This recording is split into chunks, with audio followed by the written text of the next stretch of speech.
Welcome to the Holistic Pathway Podcast, unscripted conversations on mind, body, spirit, and entrepreneurship. A brand new video series podcast where we dive deep into the holistic integration of life and business. I am Tammy Coyne, your holistic alchemist, helping you change pain into possibilities and possibilities into purpose. Today's chat is with Kandi Nichols. And Kandi is a family empowerment educator and energy therapy provider.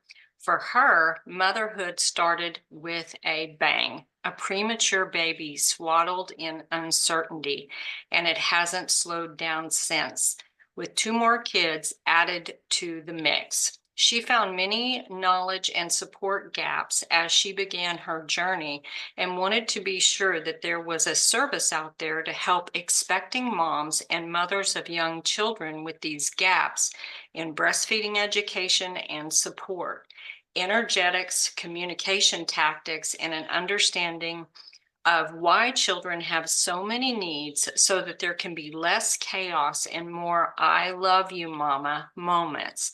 With over 15 years of experience, Kandi helps heart-centered moms to have peaceful relationships with their children without relying on the parenting trend of the month, using Akashic Record parental healing.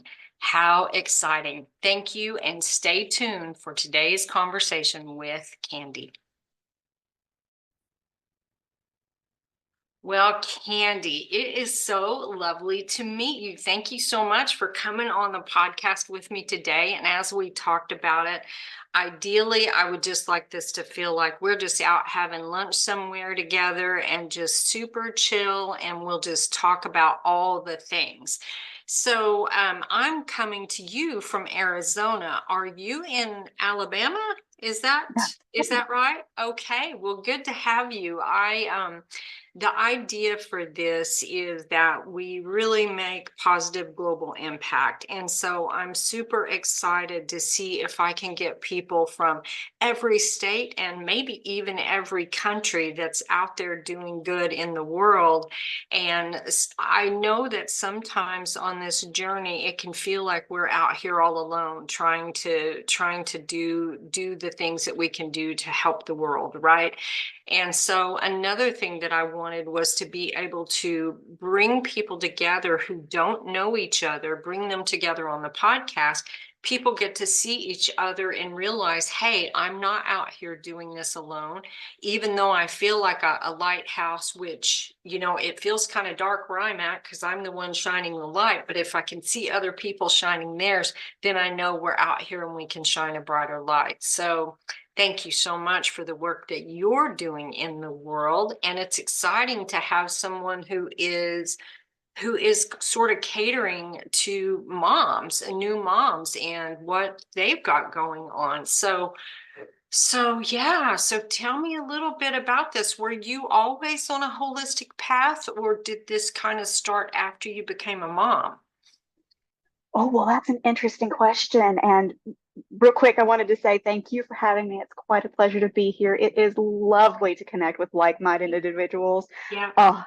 delightful.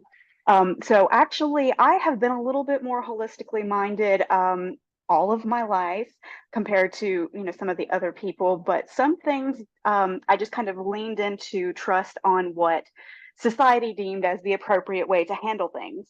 Yeah. And as I have gotten older and started questioning things more, especially since having my babies, whenever I found out I was expecting my first, started really digging into the medical system and things that I didn't realize were so risky, Yeah. and things that I think that they're still experimenting on, that they like to proclaim as one way, safe, great, amazing, the only path forward for progress, versus what the actual truths behind all of that is. And I found that very frightening. Yeah.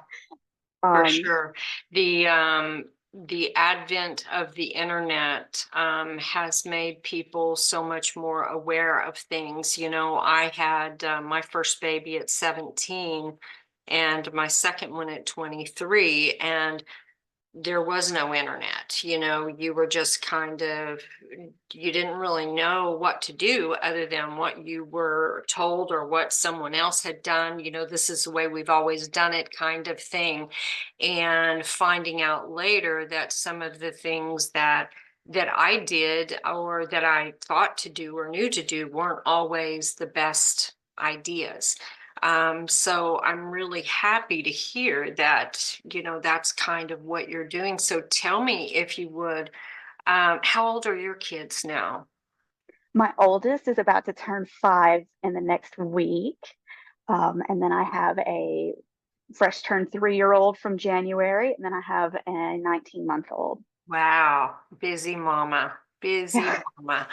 So it's fascinating because I'm as soon as I learned about you, I started thinking about my own journey as a mom. And you mentioned specifically breastfeeding in there. And for me, that's not a story that most people ever hear me talk about, but I had toxemia and preeclampsia with my first baby, and I became very sick, and I was put into the hospital for the last 2 weeks of my pregnancy.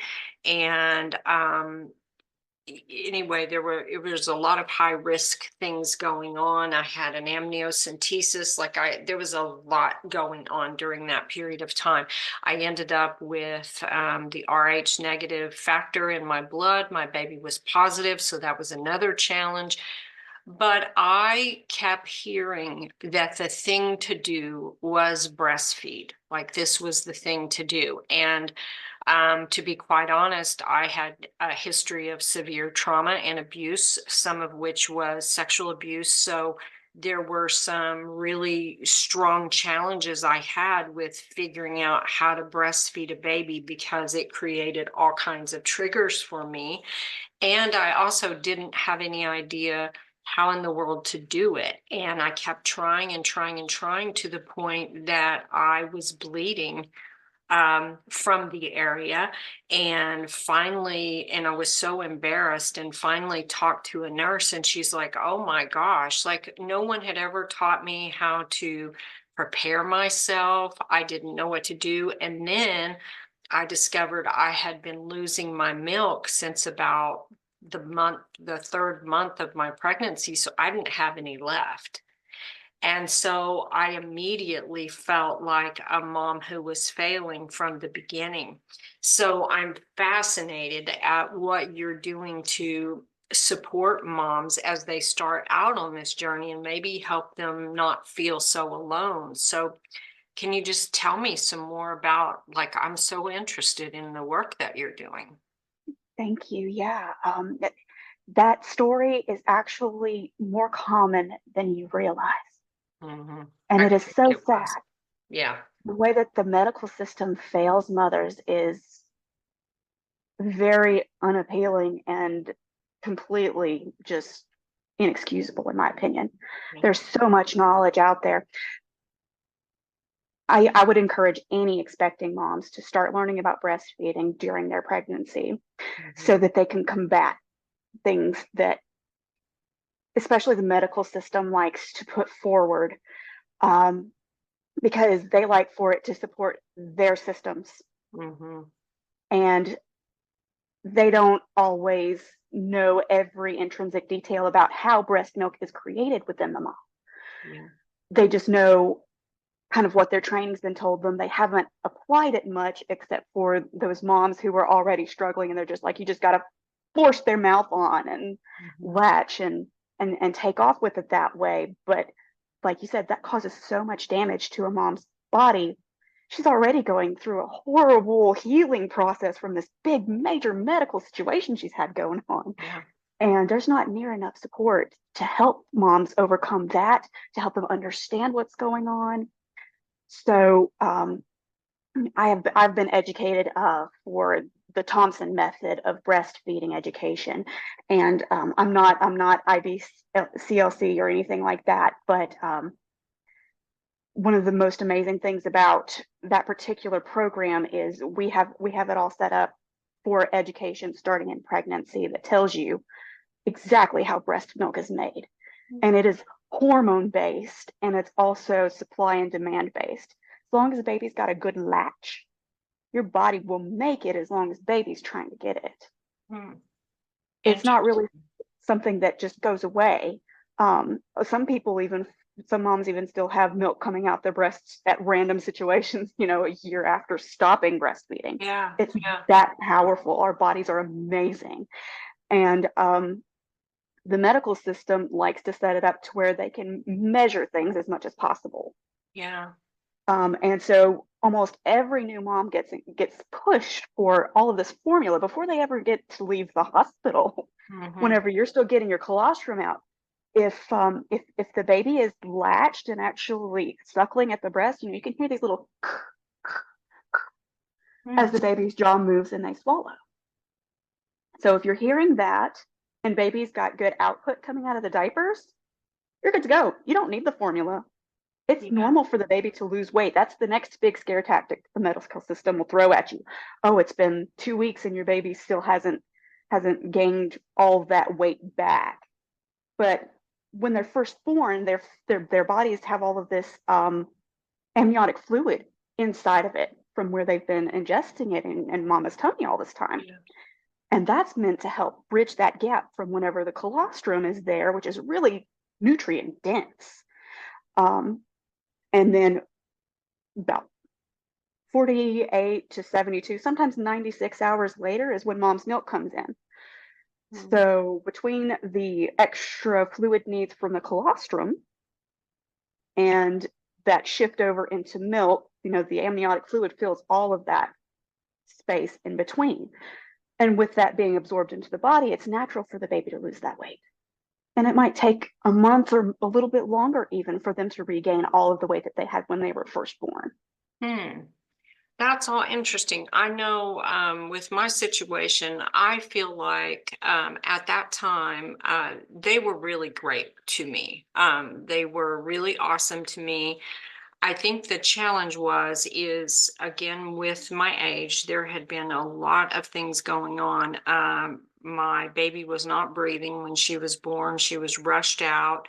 I ended up needing to have a blood transfusion as soon as I gave birth. And so we were apart for a bit until they could bring us back together. And um, um, there was so much I didn't know. And again, this was 1981, 82, actually, when this was going on. And so we know a lot more than we knew then.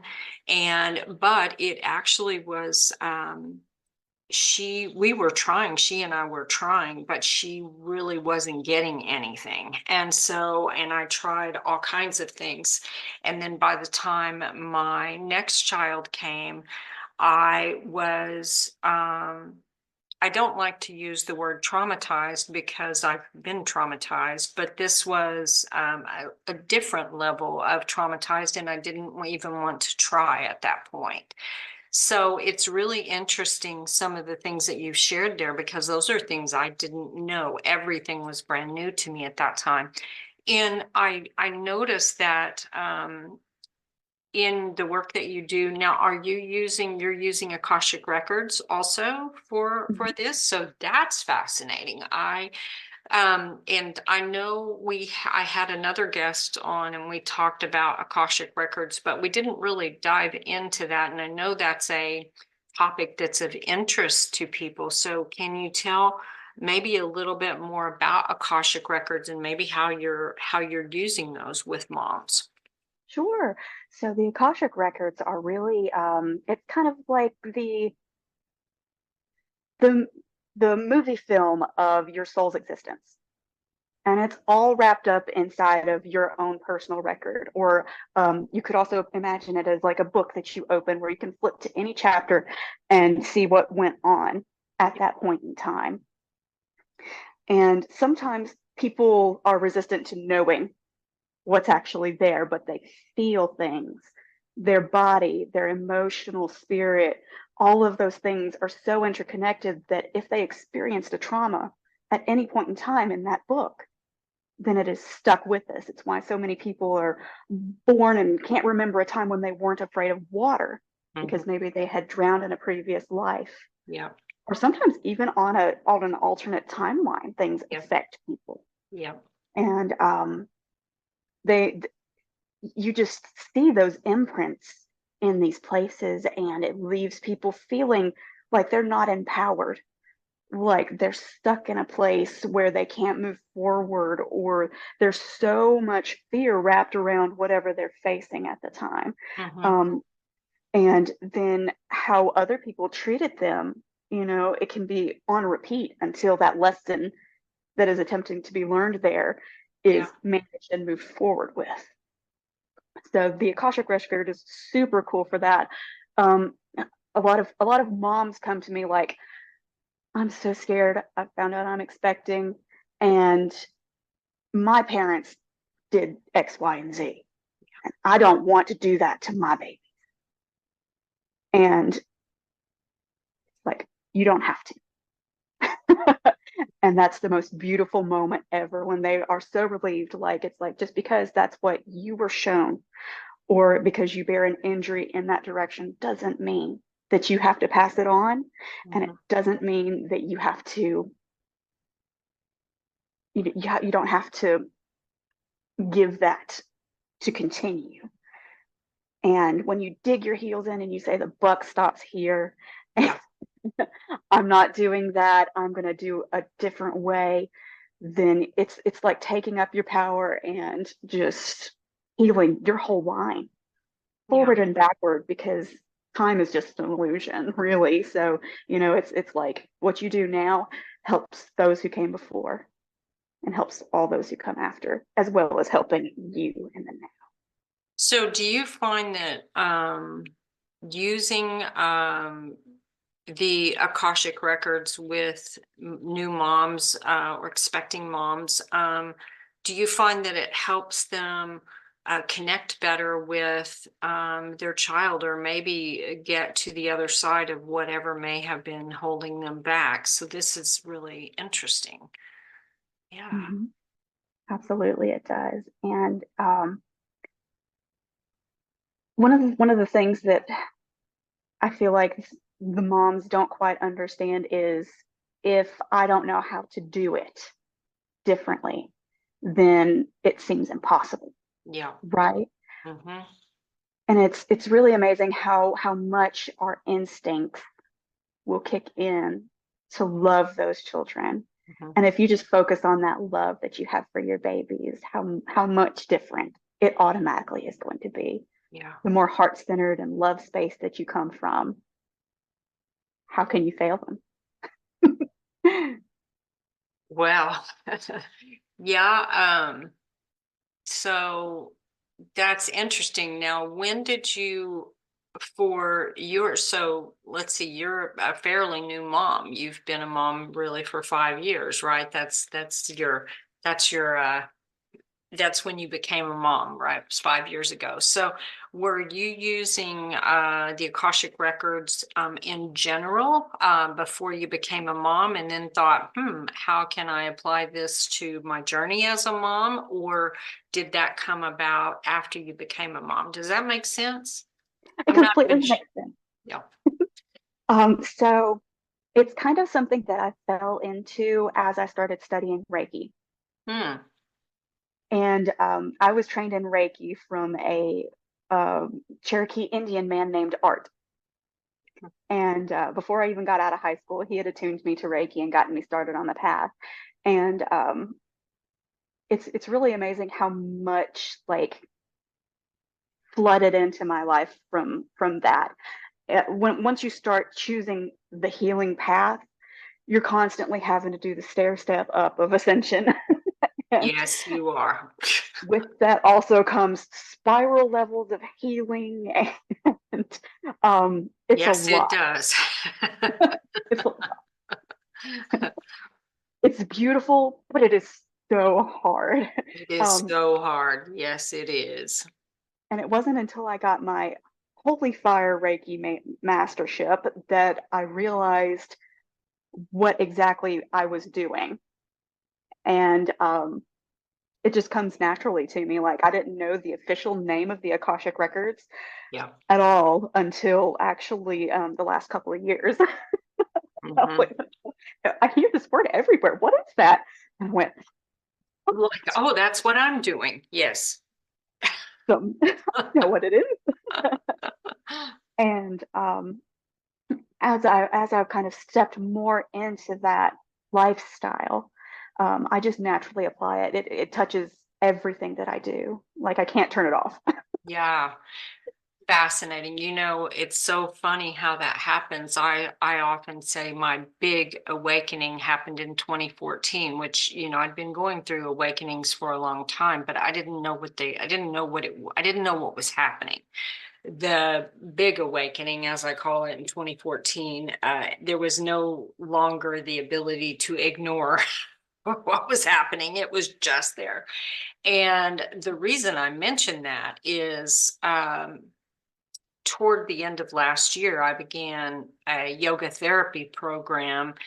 Um, and went through yoga teacher training and some of the other things that I'm doing now. And I realized that a lot of what I was learning were things that I've been doing for the last many years. Now, I'm not big into asanas as far as postures and that kind of thing. That's not where I excel.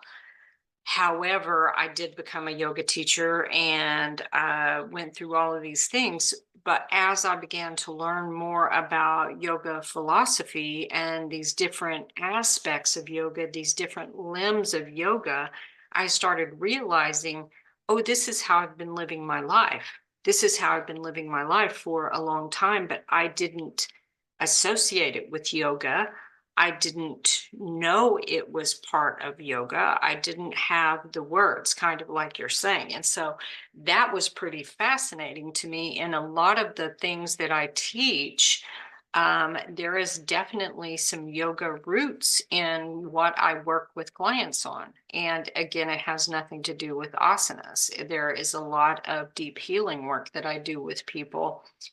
And yeah, so it's always pretty fascinating when you realize you have been given these gifts and yet you didn't even know there was a name for it, you know. And I think that's where the Akashic Records really come in there because Mhm. our souls remember other parts of the book.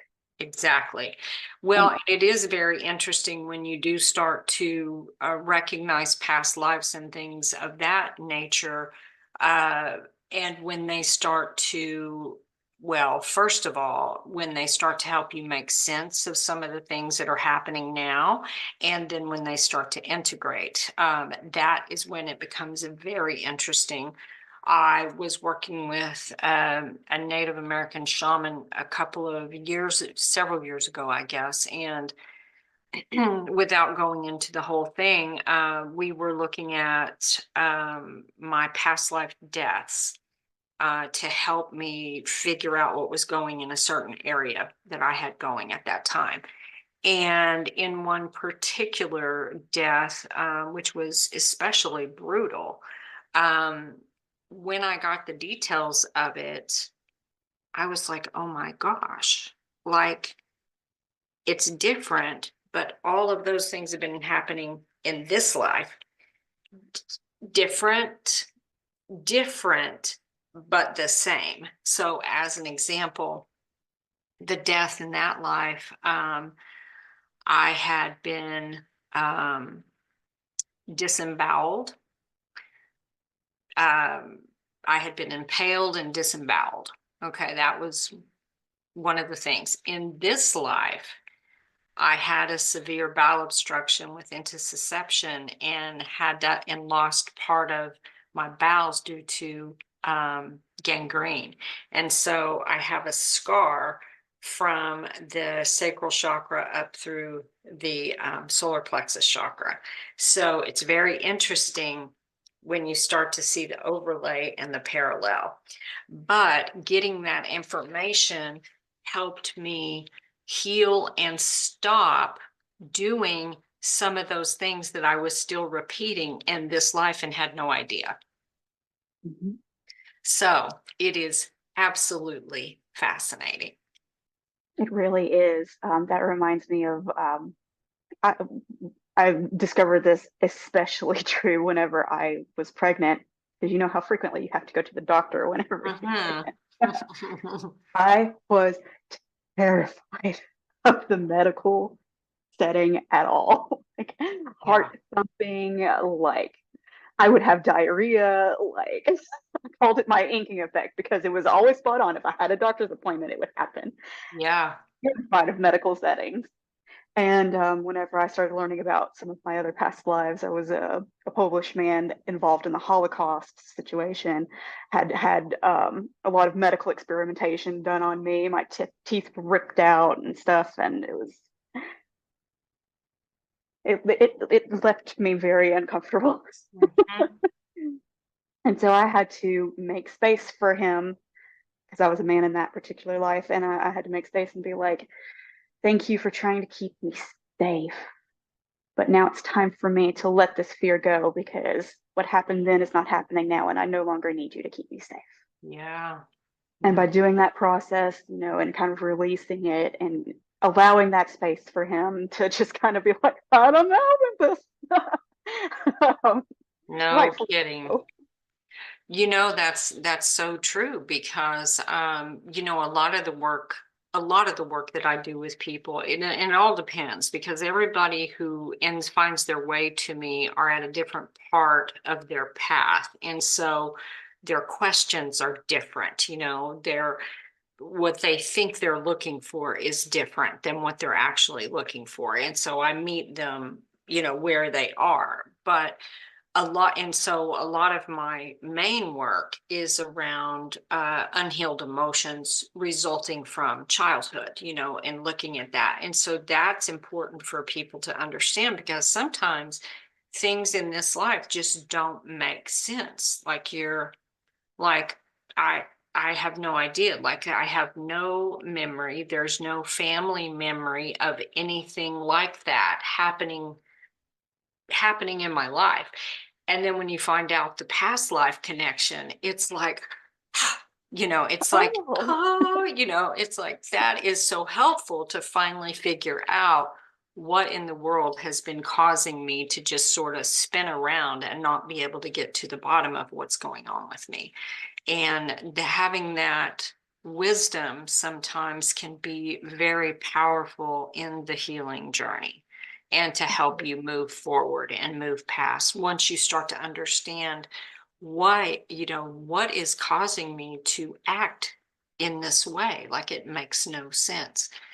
And then you actually find something that helps. It's really amazing. So now are you married? I am. Okay, so how does your husband feel about this? Does he know about Akashic Records? Is he on a holistic path or is this all weird to him? Well, he is a software engineer and he is very computer based, very analyst. If I can see it, feel it, taste it, touch it, cool. That's a thing. Uh-huh. But otherwise, but he has been very supportive.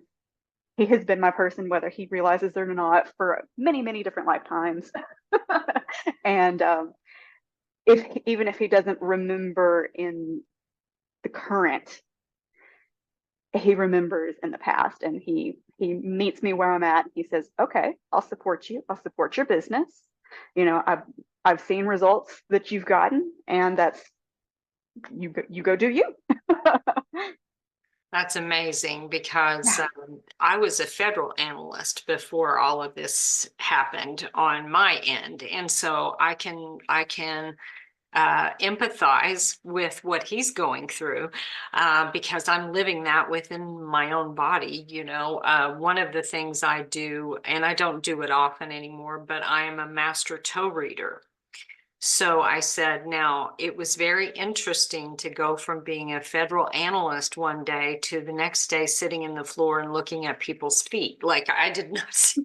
Did not see that coming, and it is very, it's a little bit disorienting for a bit because you are unbecoming all of these things that you became in the human experience to step into this higher role that you have. It can be very confusing for people.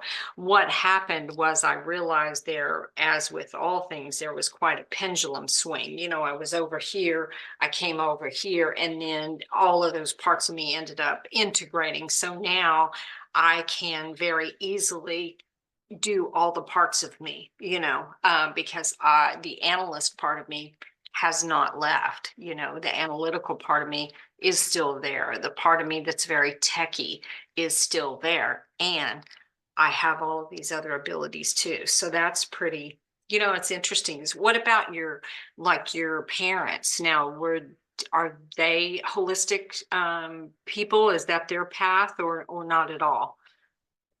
So, my mom is, she is definitely a unique duck.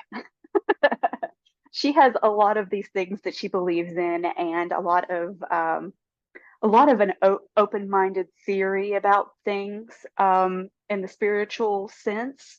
Yeah. She does a very good job about not putting things too much into neat little boxes that can only be labeled with one word.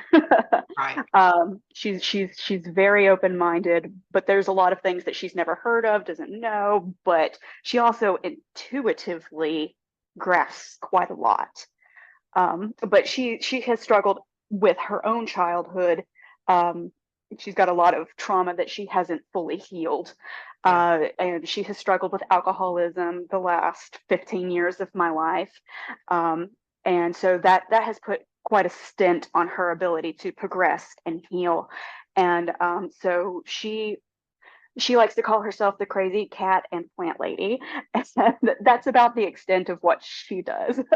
But Gotcha. Okay. Well, and I often feel like people who fall into the category of your mom are probably my people, because a lot of times the path with alcohol, drugs, addictions of any kind, that kind of thing, they're usually the answer to help people navigate through the trauma that they're carrying. And a lot of times what happens is they become sober, or they get through their addictions, or maybe they've gone through years of counseling, which is what I did, and then they find out, okay, I've done all the things.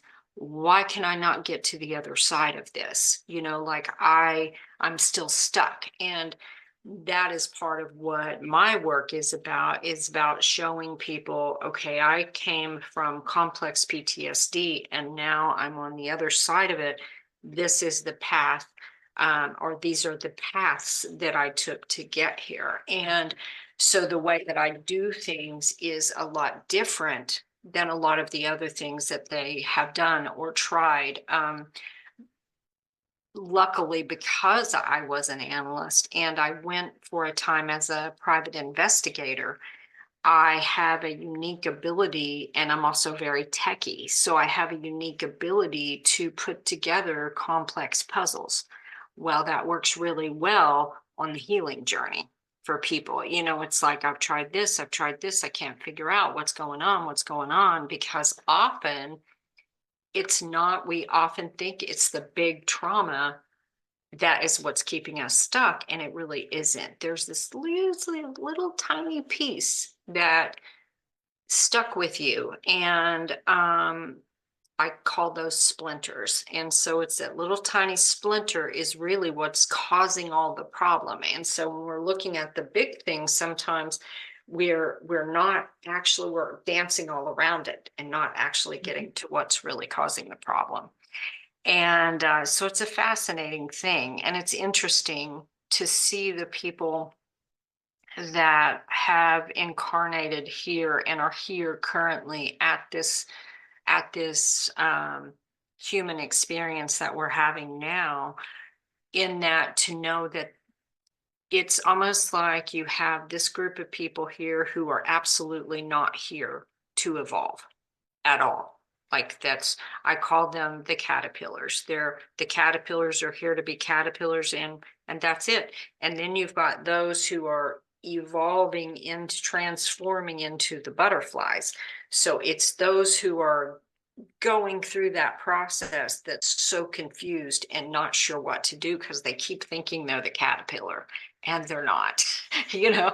And I think that's why part of why we're here is to help those people who are going through that ascension, who are going through that evolution, so that they realize, no, you're not crazy. Yes, there are options to help you. Yes, there are people who understand you and can speak your language, you know, which is again why it's important to me that I connect with as many people as possible that do all kinds of different things. Like I said, you're the first one I've talked with that works specifically with moms, young moms, new moms, you know, and that's awesome because it's like, how many people can we connect to who are doing all these amazing things, you know?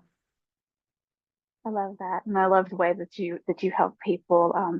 I would love to send your information to my mom if you wouldn't mind. Would She'd love to absolutely chat love with it. I do a free consultation. Now, the thing about it is sometimes they've got to be ready. They've got to be, you know, it has to be their choice. It has to be right for them, you know? Absolutely. Absolutely. So are you working online or are you working, do you work locally? So I would be open to doing locally, but I currently mostly do online work. I actually only just started my business like within the last year, Oh, and only got serious about it in the last few months. So um, I'm still trying to figure out all the things. yeah, I get that. So if you had your dream life of what you were doing with your clients, what would that look like? Do you know?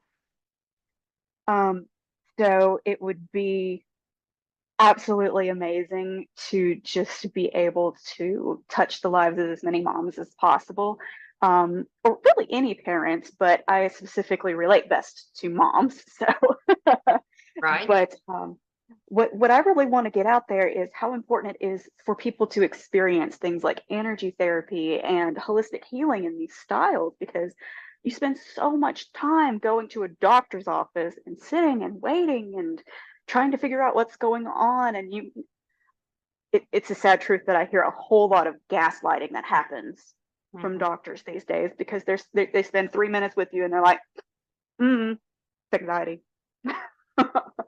um, and it goes so much deeper than that because of how interconnected our physical bodies and our emotional Yeah. auric fields and mental auric layers and all of that is.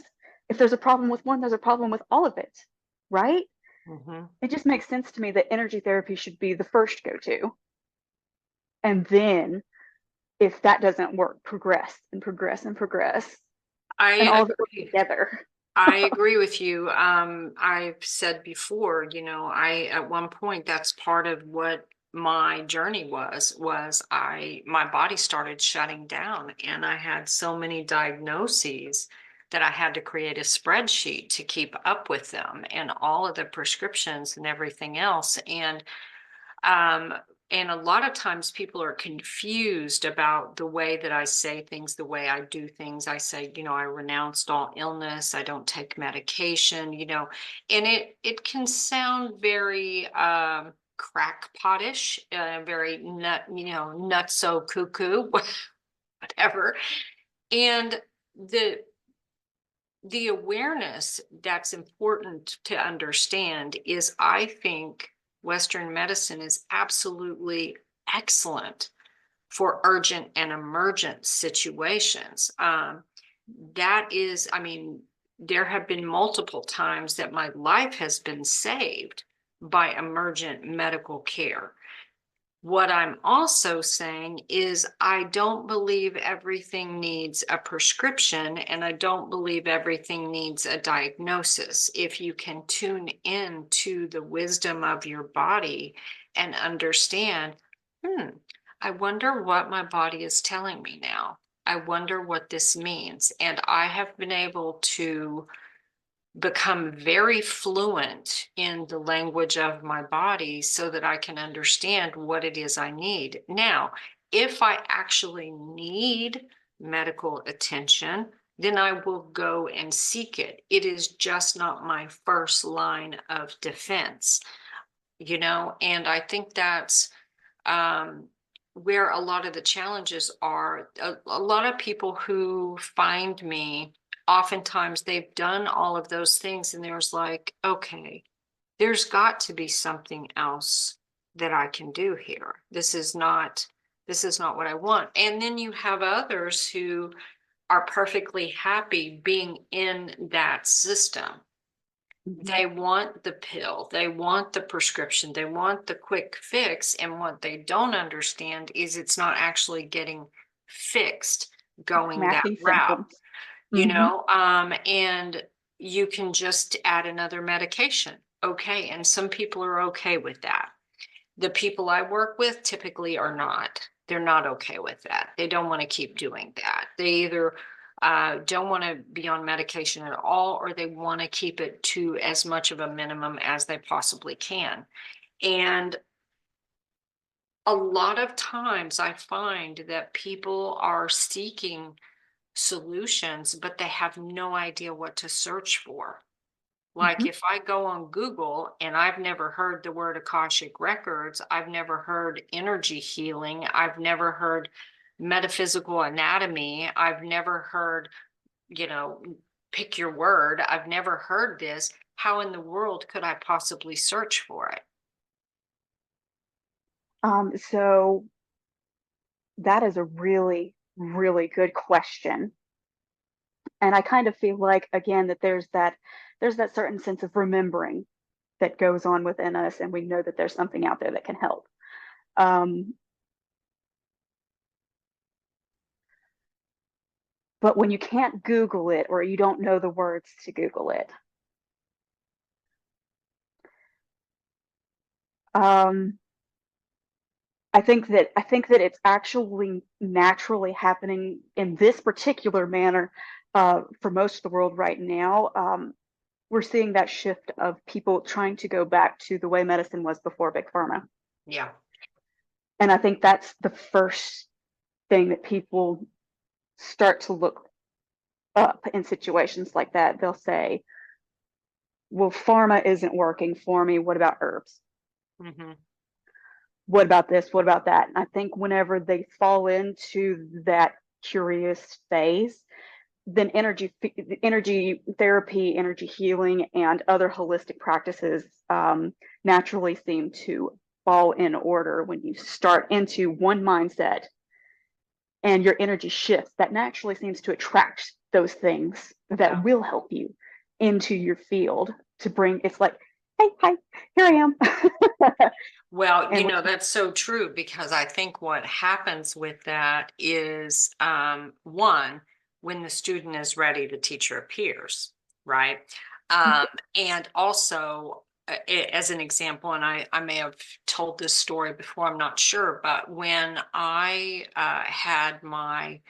when I nearly died in 2010, when I came out of that, um, I thought, I really am looking for something different, but I don't know what I'm looking for. I've been through 30 years of counseling. This was a physical problem that happened. It was an emergency surgery that happened, but I knew enough at that point to know that my mind and body were connected. I just didn't fully know. I didn't fully know how. And I thought, well, maybe meditation. I felt this draw to meditation, but nobody I knew anything about that. And I happened to be in a little shop, and there was a Natural Awakenings magazine, and I opened it up. I'd never seen the magazine before. I opened it up and it said Mindfulness 101, Learn to Meditate. And I was like, oh, it's a sign, it's for me, right? So that's how kind of that started happening. But this brings me back to the reason for the podcast.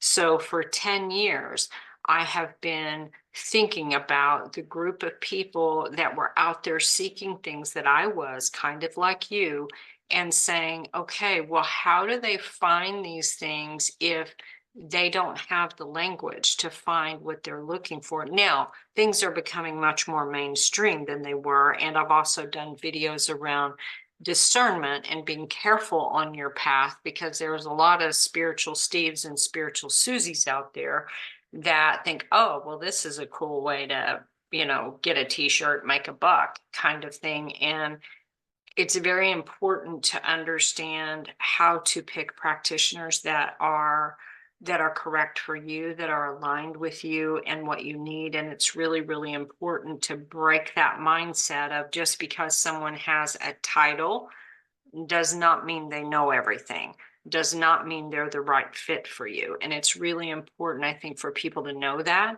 And one of the things on the podcast, my idea was that if we're just two friends having a conversation over lunch and the viewers are listening in on the conversation, who knows what kind of nugget that we might say or what kind of word that we might say that they go, oh, what is that? And they start searching, right? And they actually find what they need.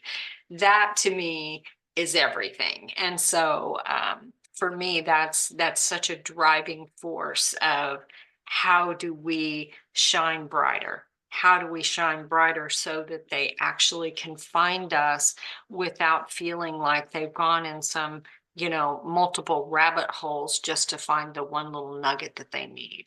How can we make that more accessible to them? Yes, and I love that you're doing that with this podcast. It is absolutely amazing, and it is a pleasure to just get to hear everybody who comes on here and listen, be the one listening in, Yeah. even when you already know a lot of these things, just to have that, like, oh, that's that's going in my pocket for later. Well, but right though, because just because you're a holistic practitioner doesn't mean you don't have things that you need too. You don't, we all have missing pieces, right? And Mhm. so how do we find, I mean, so far, I've got multiple people in the United States and countries so far. I have two in Canada, one scheduled in Australia, one in South Africa, one in Vietnam. And that's it for the extra countries right now. But so I'm working on that too. And then we bring more people together, and it's more for each of us, just like you and I. We haven't met, so this is great. Now we met, now we know each other. And I may find somebody and I'm like, hey, Kandi, let me send you her information. Or you may, hey, Tammy, let me send you her information. Because to me, that is part of what we're out here doing, is being a network of light. How do we get our people? Because my people may have a need that it's not something I do. And so I would like to have people I can send them to or recommend for them. And I also want to know something about them. I want to meet somebody and say, okay, I worked with this person. I think they might be a good fit for you. Check them out. Because I'm very protective of the people I work with, you know? Mhm. And I don't want to just say, oh, I found this name on the, bathroom wall. Go check this person out. No, we're not doing that, So, yeah. Yeah, that's Interesting. absolutely amazing. And it's interesting as people kind of wake up a little bit more into like recognizing the divine within and what that really means, and how like it's coming in waves, Hmm. beautiful rainbow waves of Yeah. people just being like, we can change it. We can change how we can change the system, we can change ourselves, and we can change our future, Yeah. and we can help each other get there. Well, so true, without feeling like if you have a question or the way that you feel or believe or act is different than the other people, that you also don't feel attacked or feel alone or feel confused or feel like you're crazy. or whatever, that there's actually other people who do speak your language. You just haven't met them yet, you know? Absolutely. It's Yeah. beautiful. Well, it looks like we're coming up on the end of our time. I can't believe it. It always goes so fast. Is there anything that you would like people to know about being a mom or being a parent or anything else that you think is important for them to know? Absolutely. So first off, I like to always reassure moms that no matter what background they came from, no matter what they have seen, they can be the mom that they want to be. And they can cause all the I love you, mama moments and raise their children however they want to in a space of love and know that it's going to be a brighter future with their children without having to worry about any of the other stuff. Oh, very sweet. Very sweet. Well, thank you, Kandi. Thank you so much for watching. This has been the Holistic Pathway podcast, bringing you unscripted conversations every week, getting you uploaded on Saturdays, bringing you all kinds of information to help you on your journey through the holistic lens of mind, body, spirit, and entrepreneurship. Thank you so much for watching, and I hope you'll stay tuned for all the next episodes. See you later. Bye-bye.